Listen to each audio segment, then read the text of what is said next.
Hello and welcome to Asia Stream, where we track, report, and analyze the issues and interests of the world's largest region.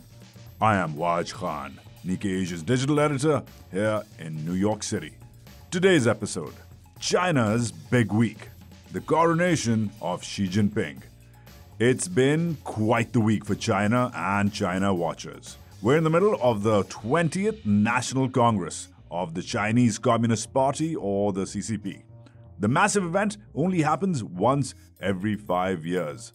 It's the time when the Chinese Communist Party shakes up its senior leadership and has an opportunity to change its constitution. This Congress is particularly notable because we're likely to see paramount leader Xi Jinping, the General Secretary of the CCP, succeed at his bid to secure a historic third term. The heads of the party traditionally only lead for 2 terms, but it's been clear for years that Xi wants more. In fact, many suspect that he intends to hold the position for life. Rather than a reappointment, this is seeming more like a coronation, and the moment of truth is upon us. By the end of this Congress, which wraps up on Saturday, October 22nd, we'll officially see whether Xi Jinping tosses norms to the side and gets himself another 5 years or more. Given this meet the new boss, same as the old boss power move by Xi, what should we expect from this new era? How will what's happening right now at the Congress shape China in the years to come? And what does that mean for the rest of the world? Those are the questions we're asking today with the help of our returning contributor, Lowy Institute's Richard McGregor. We've got a great episode ahead. Get comfortable and settle in, because clearly it's going to be a historically long tenure. You're listening to The Sound of Asia, streaming in your ear. From Nikkei Asia, this is Asia Stream. A reminder that Nikkei Asia is currently offering an exclusive discount for our podcast listeners. Get 3 months of our award-winning coverage for just $9.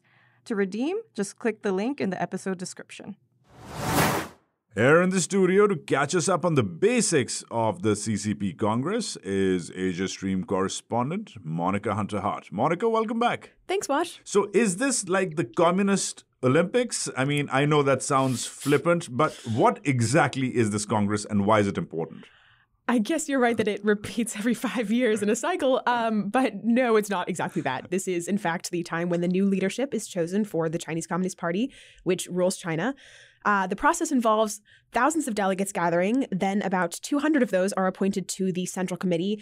Some of those are then appointed to a smaller committee, and so on, ultimately leading to the smallest and most important committee, the tiny group of leaders that runs the country. That is called the Politburo Standing Committee, and it's headed by paramount leader Xi Jinping. Okay, so that makes perfect sense. But is there any, besides Xi, of course, who we'll come to, but is there any other particularly notable figures we should be looking out for amongst this group? Yes, definitely. I mean, a few, but absolutely keep an eye on the premier. You mean the number 2 guy, Li Keqiang? Yes, exactly. So, as you said, the premier is the position with the second highest rank in the party. Li Keqiang is very likely to be replaced. I should note that the premier isn't always the second most powerful person in the government. Other members of the Politburo Standing Committee have been the equivalent of Xi's right-hand man in recent years. So, basically, you should be keeping an eye on other key positions as well. Actually, there are a lot of major positions that'll be changing hands. For example, we'll probably be getting a new central bank governor, a new finance minister, a new head of China's massive internal security apparatus. Okay, and obviously this is a particularly important moment for Xi Jinping himself. That's right. All signs point towards him securing a third term in power as the head of the party, and that is a highly unusual move. So I don't get that bit, right? How is this highly unusual? Because from the little that I know of Chinese history, didn't Mao rule from the 40s till the 50s through the 60s, almost 3 decades or more? Yes. No, he did. So why is this special? Well, yeah, that was a special case. Chairman Mao, of course, was the father of the Chinese Revolution.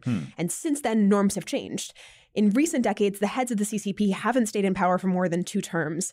After Mao left office, China went through a reform era, which included, among other things, encouraging less of an overt cult of personality around the leader. Right. So I'm looking at the numbers here, the post-Mao leadership tenure numbers, and there's sort of like a decade medium, right? So Deng Xiaoping, right after Mao, he served for 11 years, Jiang Zemin for 13, Hu Jintao for 10. Everybody's in that 10-11 range, which is where Xi Jinping is as well. But why are people saying he's going to stay on forever? Not necessarily forever, but yes, almost definitely for longer. And the writing has actually been on the wall for at least a half decade. So for one thing, Xi's 2 predecessors set up their succession processes well before stepping down from power, and Xi has refused to do that. Those men appointed heir apparents at the preceding CCP Congresses. That's one of the major purposes of the Congress. It's a promotion ceremony of sorts. So Hu Jintao made Xi his heir apparent in 2007, and then Xi took control in 2012. But Xi very conspicuously did not do the same thing at the last Congress. So there is no crown prince, so to say. Right, no crown prince waiting in the wings, exactly. And then in 2018, the National People's Congress got rid of the 2-term limit for the presidency. By the way, president is sort of how we anglicize Xi's positions. He actually holds 3 different titles, but we sort of sum it up like that typically. Right. So he is the general secretary of the party. He is the paramount leader. And he's what? King Emperor? No. He is, I'm just kidding. He is also the leader of the PLA, the People's Liberation Army, technically. That's exactly right. Right. Okay. No, I was just being flippant. I am quite a serious journalist, Monica, believe it or not. Okay. So just so I'm clear, Xi Jinping is going to be president, again, anglicized term, disclaimer in play, for the 3rd time. Yes. Well, not to add one additional layer of complexity here, but it actually is slightly more nuanced than that. He is expected to be appointed, but he won't actually step into the role until March. That's true of the premier as well and other positions in the Politburo Standing Committee. Basically, this is the moment when the next group of leaders is queued up, not the moment they actually assume power. And actually, they will be literally queued up. On the final day, the new members of the Politburo Standing Committee will all file out on stage for the big reveal. That's when the world gets to see who they are. Got it. And stepping back for a second, am I right in thinking that there's no real role for the 1.5 or so billion Chinese people in this entire proceeding? Well, that's a really difficult and fraught question. I mean, Chinese citizens don't elect members of the CCP. They do elect members of their local people's congresses, which hold power at the local administrative level. And then those deputies elect the next level of congressional deputies, which elect the next, all the way up to the national legislature. So citizens have a very diffused electoral power. And no, they don't directly elect anyone who's going to be assuming government positions this week. Right. So on the topic of the party's responsiveness to the population, I know many analysts have been arguing about Xi's consolidation of power over his tenure, that it's made him less accountable, less responsive. That's why he's dug in when it comes to zero COVID. He's dug in, he's doubled down on the very controversial zero COVID policy, despite cracks appearing in support of that policy. I mean, just a couple of days ago, before the Congress, banners went up over bridges in Beijing besmirching Xi. This is not normal. Obviously, the banners were quickly removed, but they were caught on social media. They went viral for a minute before all of those videos were removed as well. And now Beijing's bridges have cops on them as this Congress is ongoing. Yeah, it was pretty wild to see that. And we will hear more about zero COVID in a minute. You're definitely right that Xi has consolidated his power across the board, removing opponents, inserting allies everywhere he can. As just one example, the Wall Street Journal reported that at this point, all but 7 of the 281 people on the provincial standing committees are his guys. Wow. Okay. So I want to have 280-something guys on my side at any given day. But anyways, okay. So it's pretty clear that Xi, or Emperor Xi, if I may, will be the one continuing to set the direction for China's future. All right, so that was my Chinese Communist Party People's Congress 101 with Monica Hunter-Hart. But without much further ado, let's tackle one of the biggest topics on the ground in China, zero COVID. How is the controversial zero COVID policy looming large as this Congress carries on? Alice French, our deputy big story editor, is discussing just that in this week's Tokyo Dispatch. Stay tuned.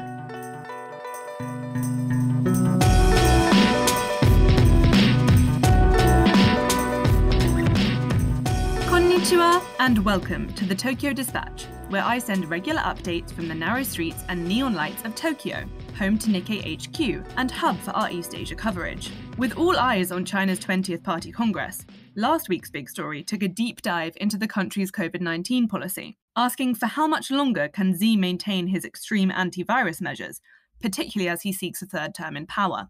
Ever since the beginning of the pandemic in early 2020, China has been home to some of the world's strictest restrictions to prevent virus spread. The country has been closed to visitors for over 2 years, and local governments have been tasked with reaching zero COVID cases within their jurisdictions. These targets require frequent and intense mass testing, along with extreme quarantine rules, which have put enormous financial pressure on local authorities. Our story, which was a collaborative effort by reporters both within and outside China, revealed that the debt balance of China's local governments has increased by 57% since the start of the pandemic, owing at least in part to the cost of conducting endless mass testing. A local official in Jiangsu province told one of our reporters that his government's fiscal situation was extremely serious, and economic analysts warn that China's economy could suffer irreversible damage if it doesn't drop its draconian measures soon. Nomura is already predicting an annual growth rate of just 2.7% for China this year, which is well below the country's target of 5.5%. This is bound to have an impact on foreign investors' decisions. And it's not just the economy that's taking a hit. There are also doubts about how long the zero-COVID policy can go on without major social unrest, as families continue to be split up by quarantine, people are denied medical help for failing to provide a negative PCR test, and citizens have even been prohibited from evacuating their homes during earthquakes and wildfires due to lockdown rules. But despite the toll that China's policy is taking on its population, getting rid of all antivirus measures would also bring significant risks. Our story looked at a recent study by Fudan University, which estimates that reopening China would lead to over 1.5 million deaths within the first 6 months. This figure is based mainly on China's relatively low vaccination rates. Less than 40% of those aged 80 and over in China had received 3 jabs as of late July, compared to more than 80% in Japan. So China finds itself between a rock and a hard place. Keep going with zero COVID and risk economic hardship and potential civil unrest, or reopen and risk mass infection and widespread death. Many think Xi has been delaying a decision on this until after he has secured a third term at this week's Congress. So the next days and weeks may offer some hints about how China plans to tackle the post-COVID era. Xi will be forced to make a decision sooner rather than later, so watch this space. And take a look at the story, titled Self-Isolated, China's Lonely Zero COVID Battle in Spotlight as Xi Seeks Third Term, on the Nikkei Asia website for more details. This has been Alice French, with the Tokyo Dispatch for Asia Stream. Mata ne!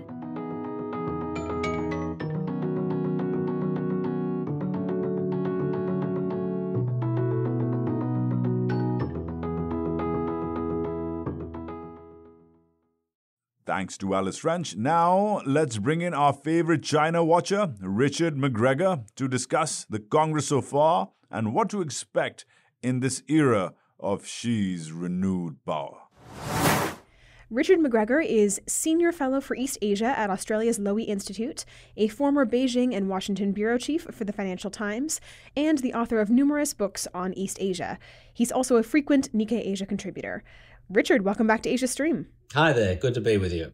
So I want to start off by just getting your general impressions on the Congress so far. What has been particularly notable, and what, if anything, has surprised you? Well, there's a book written about the Ming Dynasty, which has I think it's, if I remember the title of it correctly, I think it's 1597, A Year of No Significance, which I always thought was a great title for a book. Now, I'm not saying this Congress is, a year of no significance, but it's been so far quite predictable. In other words, everybody predicted that Xi Jinping would be dominant. He is.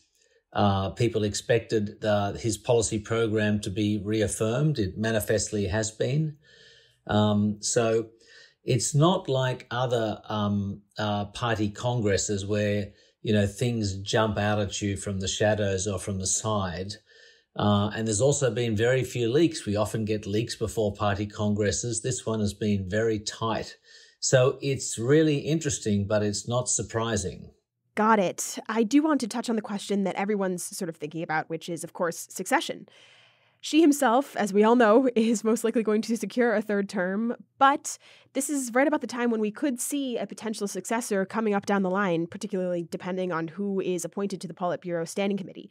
So is there anyone you're watching who could fill a role like that? Do you see anybody in particular emerging as a potential successor to Xi in, say, 5, 10, 15 years? Well, the first thing to say is one has to be extremely humble about making any predictions of this kind, because at the top, Chinese politics is still a black box, so you have to be very careful. Secondly, I think you said it was most likely Xi would get a third term. I'd say it's now 100% certain, casting humility aside for a second. As to the lineup, in many respects as to who's going to be premier, my guess is as good as yours. If you press me to make a guess, then I would go for Wang Yang, who's now kind of head of United Front work in the Politburo. But as to the succession, this is obviously a big question. Will Xi give any indication that he's anointing anybody as a successor? My instinct is no. That there'll be no clear line of succession. In fact, it's the old joke. I think the most dangerous place in China at the moment is to be nominated Xi Jinping's successor, because Xi is too powerful. He has the system too locked down for anybody to be critical of him, but a successor would be a big fat target. Now we'll see what happens when it's the leadership is unveiled in that, uniquely Party Congress way. They have a kind of CCP catwalk where they walk out onto the stage of the Great Hall of the People in order of seniority. It'll be unveiled then, but my instinct is no successor. 2 to 3 more people out of the 7 will step down. We'll get 2 to 3 more, and they'll be Xi, very much dominated by Xi acolytes. And the leadership will be Xi's as far as the eyes can see. You were saying that at this point, it's really 100% likelihood that Xi is going to be getting his third term. What was the turning point for that? When did it change from, 95% to 100%? Frankly, the turning point, and I was thinking about this, was today. It's really 2018. And when he ended term limits for the presidency, that flowed onto the position of party secretary, which is the important one in China. And there's literally been no indication since then that it would be anyone other than Xi Jinping. I guess there were some, sort of wobbles around the outbreak of COVID in Wuhan in early 2020 and the subsequent lockdowns. But from the Chinese perspective, or the perspective of Chinese propaganda, the lockdowns were a big success. Only a handful of deaths. The official deaths in China is something like 6,000, a bit under. In America, it's more than 1 million. Now, even given Chinese undercounting, that's a big difference. So the party's been claiming that as a big success. COVID zero, of course, is wreaking havoc on the economy right now, but even that does not seem to have touched Xi or weakened him at all. Right throughout the last 4 or 5 years, various power centers within the system continue to be locked down by Xi, most recently in the sort of security, internal security and police area. He hasn't flinched from confronting the United States. So, really without sort of relying on the benefit of 2020 hindsight, it's been staring us in the face for a number of years now. So before we got on this call, you were telling me that you don't have a prediction for who's going to be in the leadership, but that in some respects, that is a less interesting question this year. That's an interesting way to put it. What did you mean by that? Well, I guess, it's very exciting when you see the new lineup unveiled, and it will be just as exciting this Sunday. There are very few moments of genuine political theatre in China. It's an opaque, grey system by design. a no surprise system. So we do get, a genuine surprise when we see the leadership unveiled. But I guess if to continue the theme of Xi Jinping's overwhelming dominance, one expects him to run the field or run the clock, however you say it, with the new leadership positions as well, and also in the Politburo and the Central Committee under that. Sometimes when you see the new leadership there, it gives you an indication of the relative power balance within the leadership. In other words, each group gets one or two positions, or there's some sort of offsetting mechanisms of the kind that you get in factional politics or party machines all around the world, in the classic sense of Tammany Hall. It's a balancing act and a patronage machine, and you've got to give everybody something.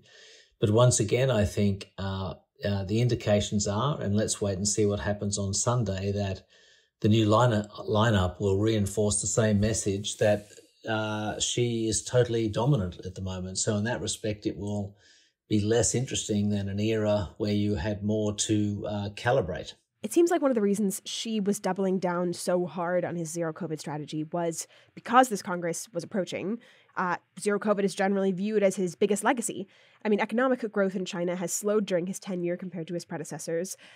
Of course, his administration has had impressive accomplishments like ending extreme poverty and the Belt and Road Initiative, although the latter is far from finished.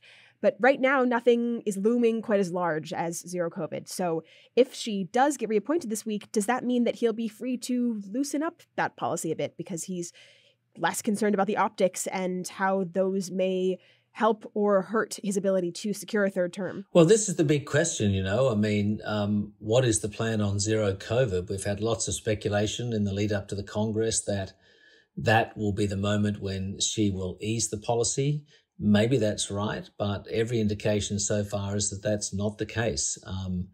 We had about 3 front page articles, I think, in the official party mouthpiece, the People's Daily, recently, all reaffirming the correctness of the policy. I think Xi said exactly the same thing in his speech. So I used to think a while back that, COVID zero was kind of tied to the political cycle. In other words, we'd get through the party Congress, then we get through the National People's Congress, the government gathering, next February, March, when you get the new government appointed, and that would be the signal for some sort of relaxation. But I think that was I was wrong in that respect, and I think it's about much more than just the political cycle and Xi's own consecration. It's about health issues. I think in many respects, COVID zero has been quite a rational policy for China up to a point. Why do I say that? Well, the propaganda, the message the leadership has for the Chinese people is that we have saved lives. And of course, if China opens up, just like with any other country, we don't know to what extent, but if China did open up, many people would die. China does not have a great public health system, particularly in poorer areas. You've got a ton of elderly men in particular who've been smoking for 50 years. That's what we sort of euphemistically call comorbidities. And that's not a time in your life when you want to get a respiratory illness. Chinese vaccines do not offer as great a protection as their Western counterparts. Many elderly people have not got vaccinated, even though the rates have gone up recently, but many have not got vaccinated for 2 reasons. One is the government keeps telling them that they're protected, so they think, why would I bother? And secondly, there's sort of, anti-vaxxer undercurrents in China as well, people who think that there are side effects from getting a vaccine. So there's all sorts of things holding the unwinding of COVID zero back. I think we would have to wait to see a concerted public education campaign by the party. I don't think Xi can just flick a switch overnight and change the policy because I think there would be a cost for that, and they're not quite willing to test that out yet. Do we have a sense of how the public feels about a third term from Xi? Is that generally a welcome move, or do people feel that it's an overstep? Yeah, you've got to be pretty hesitant about being too dogmatic about that. We don't have the type of, targeted and genuine opinion polling in China that you get outside of the country. Most surveys in China do show strong support for the Communist Party. And I suspect the Communist Party is popular, and I suspect Xi is popular. And that is not necessarily surprising, because until the recent year, Chinese GDP has grown strongly for 4 decades. Most people's lives have got better. And of course, the party controls the message as well. And so they can, make sure those higher living standards reflect well on them. So you wouldn't be surprised in that case if somebody were popular. Xi Jinping, I think the anti-corruption campaign that he's run is undoubtedly popular. China's not unlike many countries where they don't mind seeing the big shots getting a kick up the pants and worse. So I suspect he's popular, but, one doesn't want to test that because there's no competition in the system against him. And on the polling and the like, which I think can be done professionally, I think Pew does some surveys there. I think one Chinese friend has put it to me, when people answer a polling question in China, they treat it like they're sitting for a test. They've got to get the right answer. So with all those qualifications, I think the party's legitimacy is pretty solid. So one of Xi's goals is and has been for a long time, of course, taking over Taiwan and reunifying it with the mainland. And he's been continuing to make that clear at the Congress this week.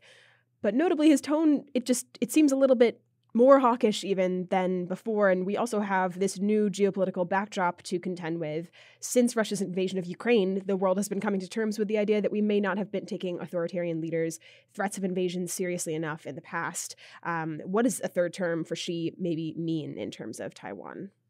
China definitely does not want to fight a war over Taiwan because it's so risky and potentially so calamitous. The trouble is that the public opinion in Taiwan is so decisively against any form of unification, and China's ability to persuade people otherwise is just about nil, and they've kind of given up on persuasion and seduction of the Taiwanese. They just tell them that this is what's going to happen. There's many ways to skin the cat before you get to an actual military conflict. It could be a blockade. It could be the sort of psychological pressure. All Xi has to do is to force Taiwan to the bargaining table, to cede the principle, if you like. For example, when Hong Kong returned to China, the Sino-British Agreement was made in 1982 and the actual return was 1997. So this can be a spun-out process as long as China wins the principle of, Taiwan becoming part of China.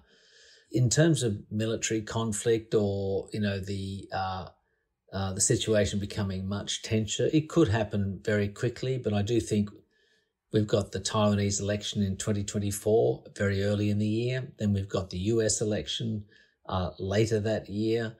US military commanders, in as much as they've spoken about this, have kind of pinpointed 2027 as the sort of date when China's Beijing would be looking to move or have the ability or confidence to move. A lot can happen.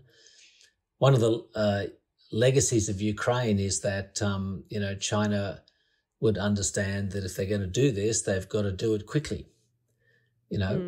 Mass their forces and do it quickly. Don't have a prolonged conflict because that allows all manner of people to rally against you.